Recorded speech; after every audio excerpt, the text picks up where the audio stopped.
ಫಟಾಫಟ್ 50ಗೆ ಸ್ವಾಗತ. ನಾನು ಶಮಂತರಸ್. ನಾನು ಮಧುಶ್ರೀ. ಈ ಹೊತ್ತಿನ ಪ್ರಮುಖ 50 ಸುದ್ದಿಗಳನ್ನು ನೋಡೋಣ.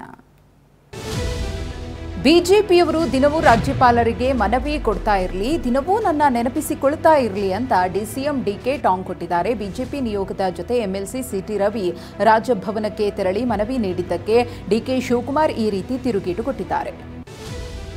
ಗುತ್ತಿಗೆದಾರ ಸಚಿನ್ ಆತ್ಮಹತ್ಯೆ ಕೇಸ್ನಲ್ಲಿ ಸಚಿವ ಪ್ರಿಯಾಂಕ್ ಖರ್ಗೆ ರಾಜೀನಾಮೆ ಕೊಡುವುದಿಲ್ಲ ಅಂತ ಡಿಸಿಎಂ ಡಿಕೆ ಶಿವಕುಮಾರ್ ಸ್ಪಷ್ಟನೆ ನೀಡಿದ್ದಾರೆ. ನಾವು ಕೂಡ ವಿಜೇಂದ್ರ ಫೋಟೋಗಳನ್ನ ಬಿಡುಗಡೆ ಮಾಡೋಣವಾ ಅಂತ ಪ್ರಶ್ನಿಸಿದ್ದಾರೆ. ನಮ್ಮ ಸರ್ಕಾರ ವೆರಿ ಕ್ಲೀನ್, ಪಾಪ ಬಿಜೆಪಿಯವರಿಗೆ ಬೇರೆ ಯಾವುದೇ ವಿಚಾರ ಇಲ್ಲ ಎಂದು ಡಿಸಿಎಂ ಡಿಕೆ ಹೇಳಿದ್ದಾರೆ. ಅವರು ಹೇಗಾದ್ರೂ ಮಾತನಾಡಿಕೊಳ್ಳಿ, ಗುತ್ತಿಗೆದಾರ ಆತ್ಮಹತ್ಯೆ ಕೇಸ್ ಸಿಬಿಐಗೆ ಕೊಡೋಣ ಬಿಡಿ ಅಂತ ವ್ಯಂಗ್ಯವಾಡಿದ್ದಾರೆ. ಗುತ್ತಿಗೆದಾರ ಆತ್ಮಹತ್ಯೆ ಪ್ರಕರಣ ಸಂಬಂಧ ಪ್ರಿಯಾಂಕ್ ಖರ್ಗೆ ರಾಜೀನಾಮೆ ನೀಡಬೇಕು ಅಂತ ಬೆಂಗಳೂರಿನಲ್ಲಿ ಬಿಜೆಪಿ ರಾಜ್ಯಾಧ್ಯಕ್ಷ ಬಿವೈ ವಿಜಯೇಂದ್ರ ಆಗ್ರಹಿಸಿದ್ದಾರೆ. ಈ ಹಿಂದೆ ಸಚಿವರಾಗಿದ್ದ ಈಶ್ವರಪ್ಪ, ಕೆಜೆ ಜಾರ್ಜ್ ವಿರುದ್ಧ ಆರೋಪ ಕೇಳಿ ಬಂದಾಗ ರಾಜೀನಾಮೆ ಕೊಟ್ಟಿದ್ರು. ಹಾಗಾಗಿ ಪ್ರಿಯಾಂಕ್ ಖರ್ಗೆ ಕೂಡ ರಾಜೀನಾಮೆ ನೀಡಲಿ ಅಂತ ಹೇಳಿದ್ದಾರೆ. ಬೀದರ್ ಗುತ್ತಿಗೆದಾರ ಸಚಿನ್ ಪಾಂಚಾಲ್ ಆತ್ಮಹತ್ಯೆ ಪ್ರಕರಣ ಬಿಜೆಪಿ ಕಾಂಗ್ರೆಸ್ ನಡುವೆ ವಾಗ್ಯುದ್ಧಕ್ಕೆ ಕಾರಣವಾಗಿದೆ. ತನ್ನ ರಾಜೀನಾಮೆಗೆ ಒತ್ತಾಯಿಸ್ತಾ ಇರುವ ಬಿಜೆಪಿ ವಿರುದ್ಧ ಪ್ರಿಯಾಂಕ್ ಖರ್ಗೆ ಕೆಂಡಾಮಂಡಲರಾಗಿದ್ದಾರೆ. ಬಿಜೆಪಿಯವರು ಬಟ್ಟೆ ಹರಿದುಕೊಳ್ಳಿ, ಆದರೆ ನಾನು ರಾಜೀನಾಮೆನೇ ಕೊಡೋ ಪ್ರಶ್ನೆ ಇಲ್ಲ ಎಂದಿದ್ದಾರೆ. ತಮ್ಮ ರಾಜೀನಾಮೆಗೆ ಒತ್ತಾಯಿಸಿರುವ ವಿಜೇಂದ್ರ ವಿರುದ್ಧ ಸಚಿವ ಪ್ರಿಯಾಂಕ್ ಖರ್ಗೆ ವಾಗ್ದಾಳಿ ನಡೆಸಿದ್ದಾರೆ. ನನ್ನ ರಾಜೀನಾಮೆ ಕೇಳೋದಕ್ಕೆ ವಿಜೇಂದ್ರ ಏನು ಸುಪ್ರೀಂ ಕೋರ್ಟಾ ಅಂತ ಪ್ರಶ್ನಿಸಿದ್ದಾರೆ.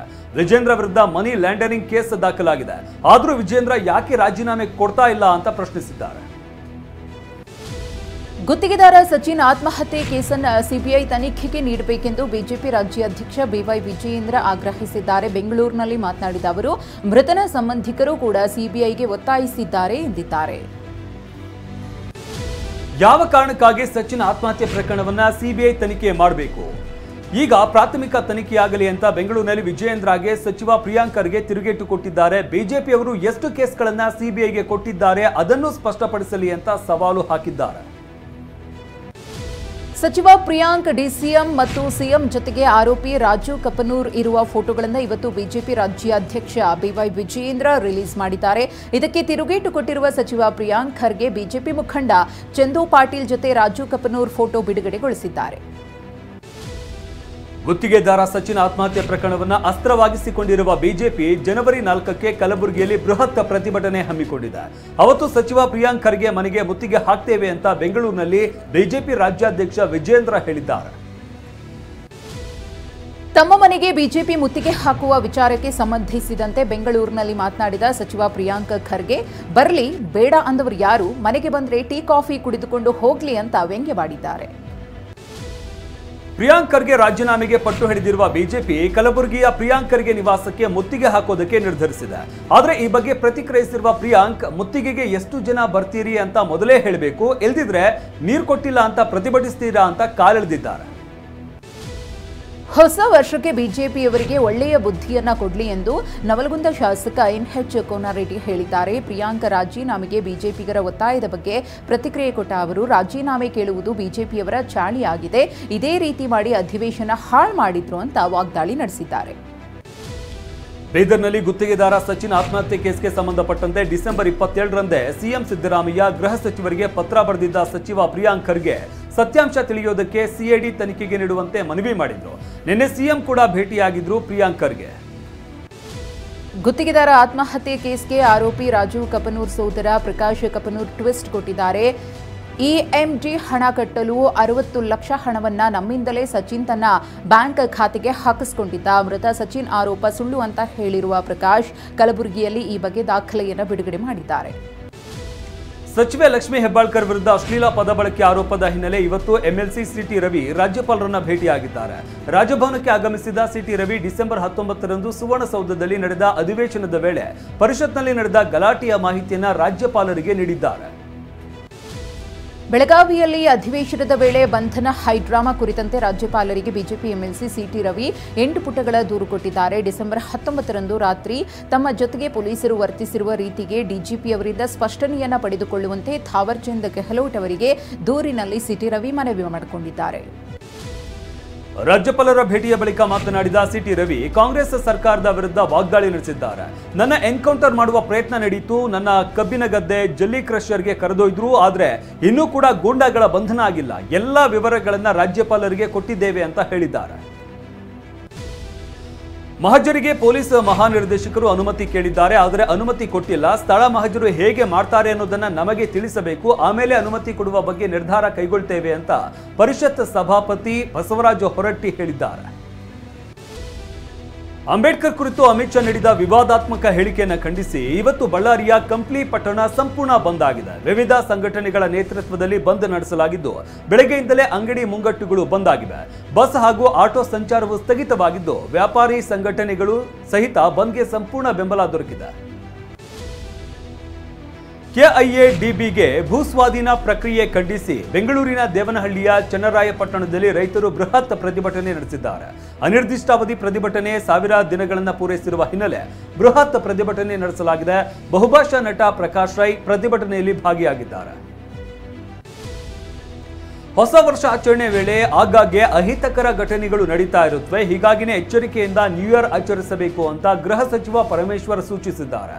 ಹದ್ದು ಮೀರಿ ವರ್ತಿಸುವ ಕಿಡಿಗೇಡಿಗಳ ವಿರುದ್ಧ ಕ್ರಮ ಕೈಗೊಳ್ಳಿ ಅಂತ ಪೊಲೀಸರಿಗೆ ನಿರ್ದೇಶನ ನೀಡಿದ್ದೇನೆ ಅಂತ ಹೇಳಿದ್ದಾರೆ.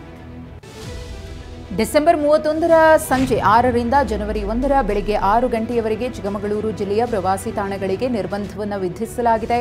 ಮುಳ್ಳಯ್ಯನಗಿರಿ, ಸೀತಾಳಯ್ಯನಗಿರಿ, ಚಂದ್ರದ್ರೋಣ ಪರ್ವತದಲ್ಲಿ ಪಾರ್ಟಿ, ನ್ಯೂ ಇಯರ್ಗೆ ನಿಷೇಧಾಜ್ಞೆ ಹೇರಲಾಗಿದೆ. ಚಿಕ್ಕಮಗಳೂರು ಎಸ್ಪಿ ವಿಕ್ರಮ್ ಆಮ್ಟೆ ಗೈಡ್ಲೈನ್ಸ್ ಅನ್ನು ಬಿಡುಗಡೆ ಮಾಡಿದ್ದಾರೆ. ಸಾಲು ಸಾಲು ರಜೆ ಹಿನ್ನೆಲೆಯಲ್ಲಿ ಮಂತ್ರಾಲಯದತ್ತ ಭಕ್ತರ ದಂಡು ಹರಿದು ಬರ್ತಿದೆ. ಕ್ರಿಸ್ಮಸ್ ರಜೆ ಜೊತೆಗೆ ಹೊಸ ವರ್ಷಾಚರಣೆಯ ಹಿನ್ನೆಲೆಯಲ್ಲಿ ಸಹಸ್ರಾರು ಭಕ್ತರಿಂದ ರಾಯರ ಮಠ ತುಂಬಿ ತುಳುಕ್ತಾ ಇದೆ. ಜನವರಿ 2ರವರೆಗೆ ಭಕ್ತರ ಸಂಖ್ಯೆ ಹೆಚ್ಚಳವಿರುತ್ತೆ. ಶ್ರೀಮಠದ ರೂಮ್ಗಳಿಗೆ ಆನ್ಲೈನ್ ಬುಕ್ಕಿಂಗ್ ಬಂದ್ ಆಗಿದ್ದು, ಆಫ್ಲೈನ್ ರೂಮ್ ಬುಕ್ಕಿಂಗಿಗೆ ಮಾತ್ರ ಅವಕಾಶ ಕಲ್ಪಿಸಲಾಗಿದೆ. ನ್ಯೂ ಇಯರ್ ಹಿನ್ನೆಲೆ ಕಾವೇರಿ ನದಿ ತೀರಕ್ಕೆ ನಿರ್ಬಂಧ ವಿಧಿಸಲಾಗಿದೆ. ಮಂಡ್ಯ ಶ್ರೀರಂಗಪಟ್ಟಣದ ಕೆಆರ್ಎಸ್ ಹಿನ್ನೀರು ಬಲಮುರಿ ಎಡಮುರಿ ಬಳಿ ನಾಳೆ ಬೆಳಗ್ಗೆ 6 ಗಂಟೆಯಿಂದ ಜನವರಿ 1ರ ರಾತ್ರಿ 8 ಗಂಟೆಯವರೆಗೆ ನಿಷೇಧ ಇರುತ್ತೆ. ಮಳವಳ್ಳಿ, ಮುತ್ತತ್ತಿ, ಕಾವೇರಿ ತೀರದಲ್ಲೂ ಮೋಜು ಮಸ್ತಿಗೆ ಹೋದರೆ ಕ್ರಮ ಕೈಗೊಳ್ಳುವುದಾಗಿ ಎಸ್ಪಿ ಮಲ್ಲಿಕಾರ್ಜುನ ಬಾಲದಂಡಿ ಖಡಕ್ ಎಚ್ಚರಿಕೆ ನೀಡಿದ್ದಾರೆ. ನ್ಯೂ ಇಯರ್ ಹಿನ್ನೆಲೆಯಲ್ಲಿ ಹುಬ್ಬಳ್ಳಿಯಲ್ಲಿ ಪೊಲೀಸರು ಹೈ ಅಲರ್ಟ್ ಆಗಿದ್ದಾರೆ. ಹುಬ್ಬಳ್ಳಿಯ ಸಿಆರ್ ಮೈದಾನದಲ್ಲಿ 500ಕ್ಕೂ ಅಧಿಕ ರೌಡಿ ಶೀಟರ್ಗಳಿಗೆ ಖಾಕಿ ಖಡಕ್ ಎಚ್ಚರಿಕೆ ಕೊಟ್ಟಿದೆ. ಅಪರಾಧ ಚಟುವಟಿಕೆಗಳಲ್ಲಿ ಭಾಗಿಯಾದರೆ ಕಠಿಣ ಕ್ರಮ ಕೈಗೊಳ್ಳುವುದಾಗಿ ಕಮಿಷನರ್ ಶಶಿಕುಮಾರ್ ಖಡಕ್ ವಾರ್ನಿಂಗ್ ಕೊಟ್ಟಿದ್ದಾರೆ. ಮೊನ್ನೆ ಮತ್ತು ಡ್ರಗ್ಸ್ ಪೆಡ್ಲರ್ಸ್ ಖರೀದಿದಾರರಿಗೆ ಕಮಿಷನರ್ ಕ್ಲಾಸ್ ತೆಗೆದುಕೊಂಡಿದ್ರು. ಹೊಸ ವರ್ಷಾಚರಣೆ ಸಂಭ್ರಮದಲ್ಲೇ ಚಿತ್ರದುರ್ಗದ ರೇಣುಕಾಸ್ವಾಮಿ ಕೊಲೆ ಆರೋಪಿ ದರ್ಶನ್ಗೆ ಮತ್ತೊಂದು ಸಂಕಷ್ಟ ಎದುರಾಗಿದೆ. ಈಗ ಜಾಮೀನಿನ ಮೇಲೆ ಹೊರಬಂದಿರುವ ದರ್ಶನ್ ಹೊಸ ವರ್ಷದ ಆರಂಭದಲ್ಲೇ ಮತ್ತೆ ಜೈಲು ಪಾಲಾಗುವ ಆತಂಕ ಶುರುವಾಗಿದೆ.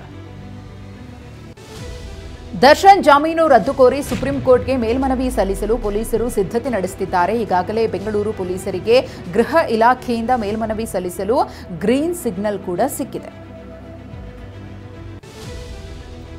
ದರ್ಶನ್ನ ರದ್ದು ಕೋರಿ ನಾಳೆ ಅಥವಾ ನಾಡಿದ್ದು ಸುಪ್ರೀಂ ಕೋರ್ಟ್ಗೆ ಜಾಮೀನನ್ನು ರದ್ದು ಕೋರಿ ಪೊಲೀಸರು ಮೇಲ್ಮನವಿ ಸಲ್ಲಿಸಲಿದ್ದಾರೆ.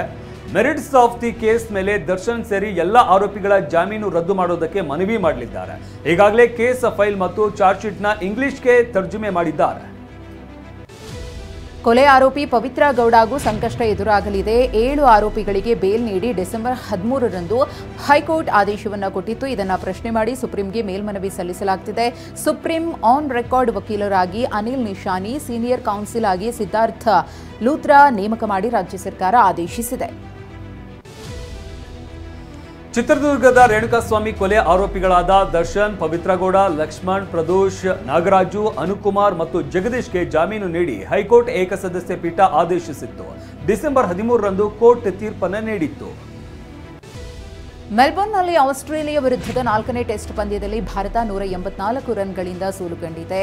ಪಂದ್ಯ ಗೆಲ್ಲಲು 339 ರನ್ ಬೆನ್ನತ್ತಿದ ಭಾರತ ಆಸೀಸ್ ಬೌಲರ್ಗಳ ಕರಾರುವಕ್ ಬೌಲಿಂಗ್ನಿಂದಾಗಿ ಕೇವಲ 155 ರನ್ಗೆ ಆಲ್ಔಟ್ ಆಯಿತು. ಆರಂಭಿಕ ಆಟಗಾರ ಯಶಸ್ವಿ ಜೈಸ್ವಾಲ್ ಹಾಗೂ ರಿಷಬ್ ಪಂತ್ ಬಿಟ್ರೆ ಇನ್ಯಾರೂ 2 ಅಂಕಿ ದಾಟಲಿಲ್ಲ.